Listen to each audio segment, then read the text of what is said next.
Ações finais. Senhor Presidente, Senhor Ministro das Finanças, portanto, em jeito de conclusão e de ronda final, o que se concluiu desta audição é de que, na realidade, o deputado Duarte Pacheco tinha toda a razão quando utilizou o termo desconchavado, não de forma nenhuma para atacar politicamente o Senhor Ministro das Finanças, mas os números que trouxe relativamente aos seus dados da economia.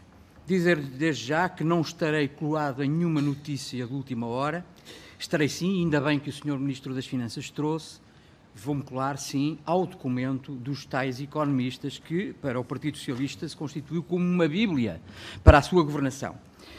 E diria mesmo, desde já, que considero obsceno o Sr. Ministro das Finanças ter vindo citar esse programa na medida em que aquilo que foi o vosso cumprimento do programa de governo e das vossas políticas em nada tem a ver com aquilo que está descrito nesse programa dos economistas. E por isso não estranho que tenha sido apelidado nesta audição de ilusionista, de utilizar de truques contabilísticos, de desconchavado, e, portanto, nessa circunstância, portanto, não leva mal, Sr. Ministro das Finanças, o senhor devia cobrir-se de vergonha quando for ler o documento dos economistas, que eu sei que o senhor ajudou a realizar. E isto porquê? Os senhores dizem nesse programa que as duas chaves centrais da economia para este mandato eram a redução da carga fiscal e o incremento do investimento público.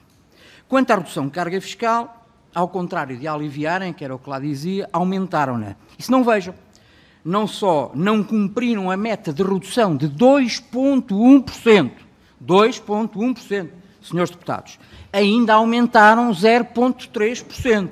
Falar de 2,1%, 0,3% poderá querer dizer pouco às pessoas, mas 0,3%, senhor Ministro das Finanças, corresponde exatamente a cerca de 750 milhões de euros. É esta a vossa austeridade.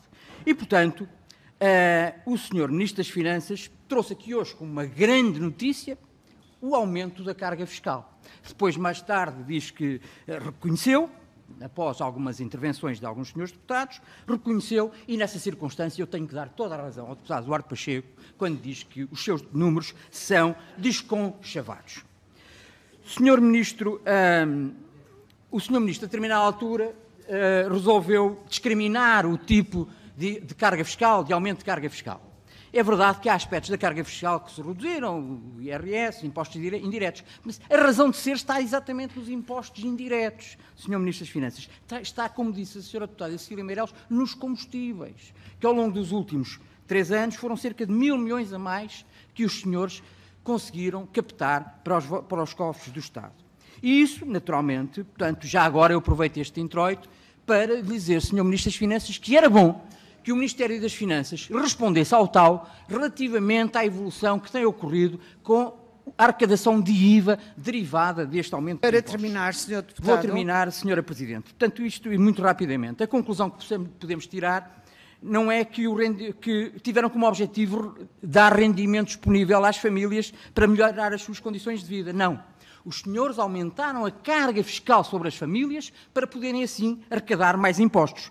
E depois o resultado tem que terminar, dessa evolução, termino, Sra. Presidente, é exatamente... O Sr. Deputado chegou aqui agora, portanto...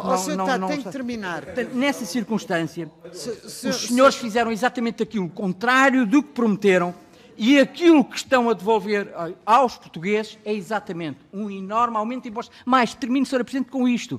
Este aumento de carga fiscal está superior àquele enorme aumento de impostos de 2013 que vocês aqui como enorme aumento de impostos. Muito obrigada. Muito obrigada. Terminaria com o investimento público, que então esse é arrasador. O investimento público, os senhores, no tal documento... Sra. Presidente, eu assim não consigo concluir. Vou terminar, mas tem que terminar rapidamente. O incremento de investimento público, outra das peças centrais do tal documento, prometeu ao Sr. Ministro das Finanças 3%. Não só não conseguiram cumprir os 2,2 de 2015 do anterior governo, como, entretanto, ficaram com 1,8. Obrigada, Sr. Deputado.